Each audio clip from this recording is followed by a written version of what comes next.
13 साल की उम्र में छोड़ा घर, 16 साल से फेल है दोनों किडनी। प्रभु का नाम लेकर चल रही सांसें। महादेव ने दिया सपना, सज्जन ने पकड़ाई ट्रेन और पहुंच गए वृंदावन धाम। खुद को बताती हैं एक दास, ना एकादशी का व्रत रखते हैं, ना ही धर्म का भौकाल जमाते हैं। अनुष्का विराट यूं ही नहीं शीश नवाते हैं। ये है प्रेमानंद महाराज, जिनके आश्रम में अनुष्का और विराट जैसे बड़े बड़े सितारे शीश नवाते हैं। पर ये खुद को कभी संत या महात्मा नहीं कहते, बल्कि श्री जी का दास बताते हैं। ये ना तो एकादशी का व्रत रखते हैं, ना ही धर्म के नाम वाला कोई भौकाल जमाते हैं। बस हर वक्त भगवत भक्ति में लगे रहते हैं। इनके संत बनने का किस्सा इतना रोचक है कि आप अगर प्रभु के भक्त हैं तो सुनकर भाव विभोर हो जाएंगे। उत्तर प्रदेश के कानपुर का सरसों गांव इनकी जन्मभूमि है। वहाँ के ब्राह्मण परिवार में पैदा हुए प्रेमानंद महाराज का असली नाम है अनिरुद्ध कुमार पांडे। कहते हैं कि 13 साल की उम्र में इन्होंने एक दिन माँ से कहा, माँ मैं सोच रहा हूँ घर बार छोड़कर साधु बन जाऊं। माता जी को लगा बच्चे ने किसी साधु को सुन लिया होगा तो ऐसा कह रहा है। लेकिन अगले ही दिन सुबह 3 बजे अनिरुद्ध पांडे घर से निकल चुके थे। वहाँ से निकलते ही कई जगहों पर गए और आखिर में वाराणसी में गंगा किनारे शरण ली।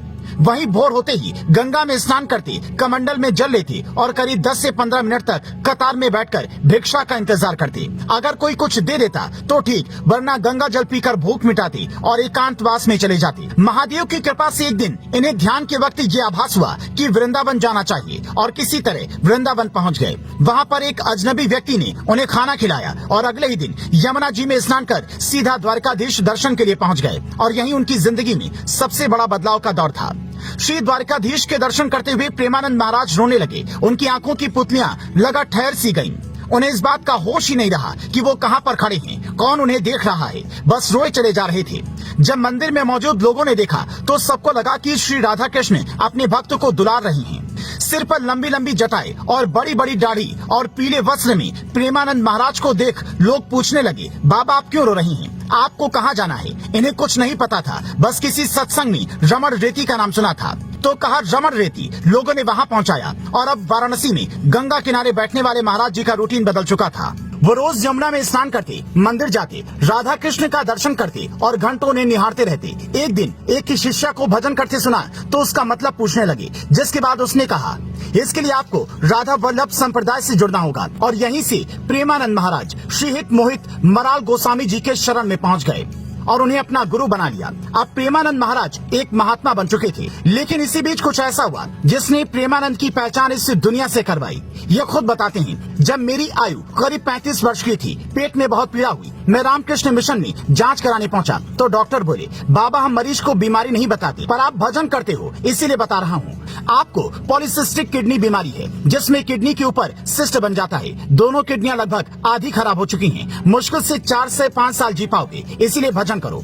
ये सुनने के बाद प्रेमानंद फिर से भगवत भक्ति में लग गए। और जिस बीमारी से शरीर में 24 घंटे दर्द रहता है, हमेशा दिक्कत होती है, उस बीमारी में वो सुबह 2 बजे वृंदावन की परिक्रमा के लिए निकलते हैं। 4:20 से 5:20 तक भक्तों के साथ सत्संग करते हैं और कहते हैं किडनी नहीं बदलवाना, क्योंकि जब तक श्री जी चाहेंगी सांसें चलेंगी। श्री जी का चढ़ाया हुआ प्रसाद ग्रहण करता हूँ। जो लोग कहते हैं एकादशी को अन्न नहीं खाना चाहिए, वो बताएं क्या श्री जी उस दिन भूखी रहेंगी? अगर उन्हें प्रसाद चढ़ेगा तो फिर मैं भी खाऊंगा।